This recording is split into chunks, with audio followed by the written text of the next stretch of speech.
గురువుగారి భుజమెక్కిన శిష్యుడు. తాతాచార్యులవారు మహాపండితులు, శుద్ధ వైష్ణవులు, సదాచార సంపన్నులు. వారు రాయలవారి కొలువులో ఉండేవారు. అయితే ఆచార్యులవారికి ఒకే ఒక్క బలహీనత ఉండేది. ఆయన వేశ్యాలోలుడు. విజయనగరంలో మోహనాంగి అనే వేశ్యతో సంబంధముండేది. ఒకరోజున ఆచార్యులవారు మోహనాంగి వద్దకు బయలుదేరారు. నెత్తిన మునుగు వేసుకున్నారు. ఎవరూ గుర్తుపట్టకుండా రామకృష్ణకవి ఈ విషయం గమనించారు. ఆచార్యులవారి పనిపట్టాలి అనుకున్నారు. ఆచార్యులవారు తిరిగి వచ్చే సమయం కోసం కాపుకాశారు. ఆచార్యులవారిని సమీపించారు. ముసుగు తీశారు. ఇదేం పని గురువుగారు? అన్నారు. కవిగారు. ఆచార్యులవారు వణికిపోయారు. రామకృష్ణ, ఏదో పాడు పని చేశాను. నీకు ఏమి కావాలన్నా చేస్తాను. నా పరువు తీయకు, ఎవరికీ చెప్పకు అన్నారు ఆచార్యులవారు. దొరికిన అవకాశం వినియోగించుకోవాలిగదా? కవిగారు వెంటనే ఇలా అన్నారు. స్వామీ, నాదొక్క కోరిక. అదేం పెద్దదిగాదు. మీ భుజాలమీద కూర్చుని ఊరేగాలనుంది. ఆచార్యులవారు క్షణమాలోచించారు. తప్పదుగదా? అంగీకరించారు. కవిగారు గంతేసి ఆచార్యులవారి భుజాలమీద కూర్చున్నారు. ఆచార్యులవారు కవిగారిని భుజాలపై నీడుకుని విజయనగర రాజవీధుల గుండా ఊరేగుతున్నారు. కవిగారు ఆనందిస్తున్నారు. ఇంతలో రాయలవారు అతఃపురం కిటికీలోంచి చూశారు. వింత దృశ్యం కనిపించింది. ఆచార్యులవారి భుజాలపైన కవిగారు కూర్చున్నారు. భటులను పిలిచారు. రామకృష్ణ కవిని పట్టితెమ్మని ఆజ్ఞాపించారు. ఇంతలో కవిగారికి ఒక ఆలోచన వచ్చింది. గురువుగారు, మన్నించండి, మీరు చాలా అలసిపోయారు. నేను కాసేతు మోస్తాను. నా భుజాలమీద కూర్చోండి అన్నారు. గురువుగారు సంతోషించారు. కాస్తైన శ్రమ తగ్గుతుందని ఆశపడ్డారు. సరే అని అంగీకరించారు. గురువుగారు కవిగారి భుజాలపై కూర్చున్నారు. తరువాత రాజవీధులలో నడక ప్రారంభించారు. ఈలోగా రాజభటులు వచ్చారు. వారు కంగారుపడ్డారు. తీరా చూస్తే రామకృష్ణకవి భుజాలపైన ఆచార్యులవారు కూర్చున్నారు. వెంటనే రాజమందిరానికి వెళ్లి తాము చూచింది చెప్పారు. తాను పొరపాటుగా చూశానా? రాయలవారు ఆశ్చర్యం ప్రకటించారు. రామకృష్ణకవిని కొలువుకు పిలిపించారు. కవిగారు వచ్చారు. ఏం జరిగిందో వివరంగా చెప్పమన్నారు రాయలవారు. కవిగారు జరిగినదంతా వివరణ చెప్పారు. ఈ విషయం తాతాచార్యులవారికి తెలిసింది. సిగ్గుతో తలదించుకున్నారు. ఆ తరువాత కొన్ని రోజులపాటు ఆచార్యులవారు రాయలవారి కొలువుకు రాలేదు. గడ్డి తినని గుర్రం. రాయలవారు దిగ్విజయ యాత్ర పూర్తిచేశారు. తెలుగునాడంతా తన చేతిక్రిందికి వచ్చింది. విజయనగరం రాజధానిగా చేరుకున్నారు. తన బలగాన్ని మరింత వృద్ధి చెయ్యాలని భావించారు. తన ఆస్థానంలో పెద్దలందరికీ తలో గుర్రాన్ని బహుమతిగా ఇచ్చారు. గుర్రాన్ని పోషించేందుకు తలో 25 వరహాలు ఇప్పించారు. ఇలా గుర్రాన్ని పొందినవారిలో రామకృష్ణకవి ఒకరు. రాయలవారు గుర్రాన్ని ఇచ్చేప్పుడు కొన్ని విషయాలు చెప్పారు. గుర్రాన్ని బాగా పోషించాలి. చేతనైనవారు గుర్రంపై స్వారీ చెయ్యవచ్చు. రాజవీధులలో తిరగవచ్చు. సామ్రాజ్య దౌరవానికి భంగం రానియ్యరాదు. 3 మాసాలకోసారి గుర్రాన్ని నాకు చూపాలి. ఈ మాటలు రామకృష్ణకవి విన్నారు. భటులు గుర్రాన్ని రామకృష్ణకవికి అప్పగించారు. రాజుగారి మాటలు మన్నించి గుర్రాన్ని మేపేందుకు అంగీకరించారు. కాని గుర్రాన్ని మేపడం మాటలా? కవిగారు గుర్రాన్ని గదిలో ఉంచారు. గదికి 3 అడుగులపై ఒక పెద్ద కంత చేశారు. తనకు గుర్తొచ్చినప్పుడు కవిగారు 4 పచ్చగడ్డి పరకలు కన్నంలోంచి పడేసేవారు. నీళ్లు అంతంత మాత్రమే.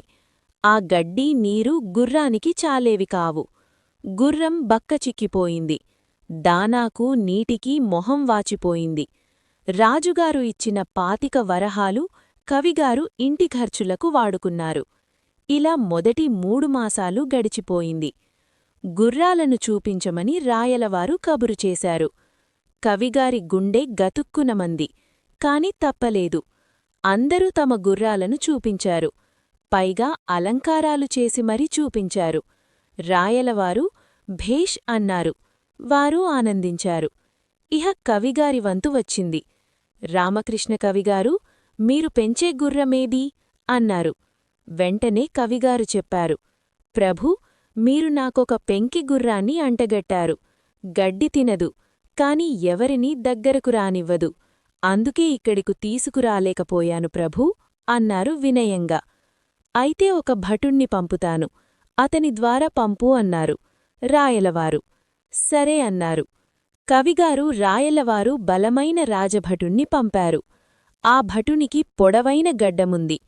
భటునికి కవిగారు గుర్రాన్ని చూపించారు. కన్నంలోంచి గుర్రం సరిగ్గా కనిపించలేదు. భటుడు కన్నంలో తలదూర్చి గుర్రాన్ని చూశాడు. గుర్రం ఆకలితో నకనకలాడుతోంది. భటుని గడ్డాన్ని గడ్డి అని భావించి ఒక పట్టు పట్టింది. భటుడు లబోదిబోమన్నాడు.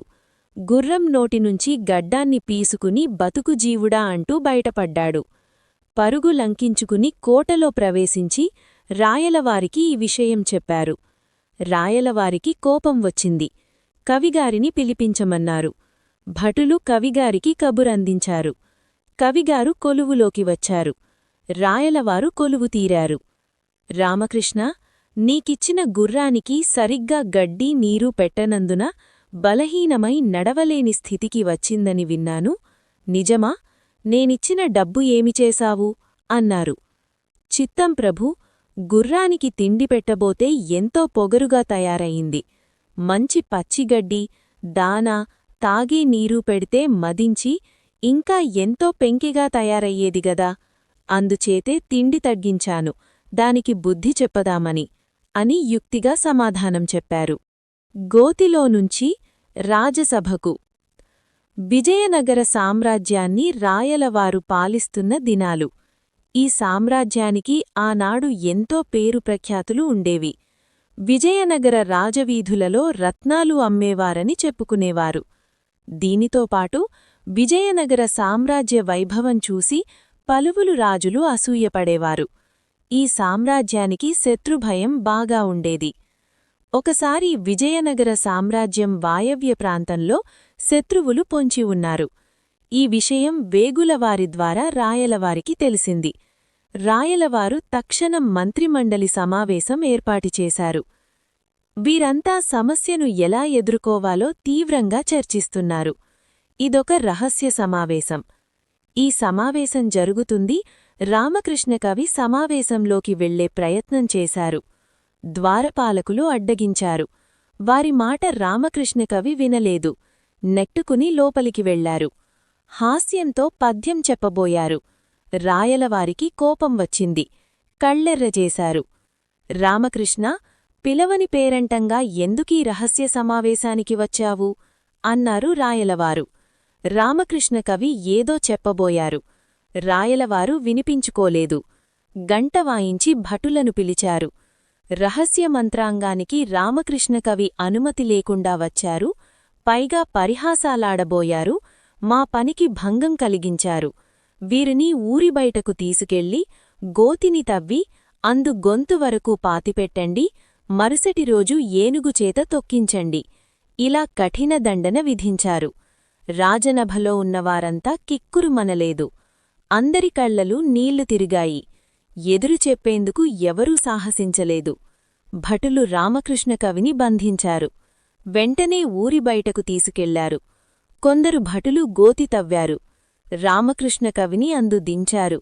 తల కనిపించే వరకు ఉంచి మిగతాదంతా పూడ్చివేశారు. రాజభటులు వెళ్ళిపోయారు. రామకృష్ణకవి ఏమీ బాధపడలేదు. ఎలాగో బయటపడవచ్చు అనే ధైర్యంతో ఉన్నారు. కాసేపటికి ఒక చాకలి రేవునుంచి ఊళ్ళోకి వస్తున్నాడు. చాకలి రామకృష్ణుణ్ణి గుర్తుపట్టాడు. స్వామీ, ఎందుకీ శిక్ష? ఎందుకింత కష్టంలో ఉన్నారు అన్నాడు. చాకలి. ఆ మాటలు విన్న రామకృష్ణకవి నవ్వుతూ ఇలా చెప్పారు. మిత్రమా, నన్నెవరూ పాతిపెట్టలేదు. శిక్ష అనేది ఏమీ లేదు. నేను కొంతకాలంగా గూనితో బాధపడుతున్నాను. సరిగ్గా నడవలేకున్నాను. రాజవైద్యుని సలహా కోరాను. 2 దినాలు గోతిలో ఉంటే గూనిపోతుంది అని సలహా ఇచ్చారు. అందువల్ల ఇలా ఉన్నాను. నన్ను పాతిపెట్టి 2 దినాలు అయింది అని బొంకారు కవిగారు. స్వామీ, చూశారా, నన్ను గూని బాధిస్తున్నది, నేను కూడా ఇలా చేస్తాను అన్నాడు చాకలి. చాకలి గోతిలోని మట్టి అంతా తీశాడు. రామకృష్ణ కవి బయటకు వచ్చారు. నిటారుగా నిలబడ్డారు. నా గూనిపోయింది, చూడు అన్నారు. రామకృష్ణ కవి, చిత్రంగా ఉందే, గూనిపోయింది అని ఆనందించాడు. చాకలి బట్టల మూట ఒడ్డును పెట్టి గోతిలో దిగాడు. రామకృష్ణ కవిగారు చాకలి తల కనిపించేటట్లు ఉంచి మిగతాదంతా కప్పివేశారు. రామకృష్ణ కవి నగరంలోకి వెళ్ళిపోయారు. ఆ రోజు విశ్రాంతి తీసుకున్నారు. మరునాడు ఉదయమే భటులు వచ్చారు. ఏనుగును తెచ్చారు. తలవరకు కనిపించే చాకలి గొల్లుమన్నాడు. గోతిలో ఉన్నది రామకృష్ణ కవి కాదని మరొకరని భటులు గమనించారు. ఎవరు నువ్వు? ఆ గోతిలోకి ఎలా వచ్చావు? గోతిలో పాతిపెట్టిన కవిగారు ఏమైనారు అని అడిగారు భటులు. అప్పుడు గోతిలో ఉన్న చాకలి జరిగిన విషయమంతా పూసగుచ్చినట్లు చెప్పాడు. భటులు జాలిపడ్డారు. అతన్ని దివాణం చాకలి అని గుర్తించారు. మట్టి అంతా తీసి అతన్ని బయటకు లాగారు. చాకలి తన మూట తీసుకుని వెళ్ళిపోయాడు. ఈలోగా రామకృష్ణ కవి ఉదయమే కొలువుకుపోయి రాయలవారిని దర్శించి నమస్కరించారు. రామకృష్ణ, రాజభటులు నిన్ను శిక్షించలేదా? నీవెలా బతికి బయటపడ్డావు అన్నారు. రాయలవారు తాను దివాణం చాకలిని ఎలా మోసగించింది వివరించారు. రాయలవారు నవ్వుకున్నారు. రామకృష్ణ కవి బుద్ధికుశలతకు ఆనందించారు. అతనిపై రాయలవారి కోపం మాయవైపోయింది.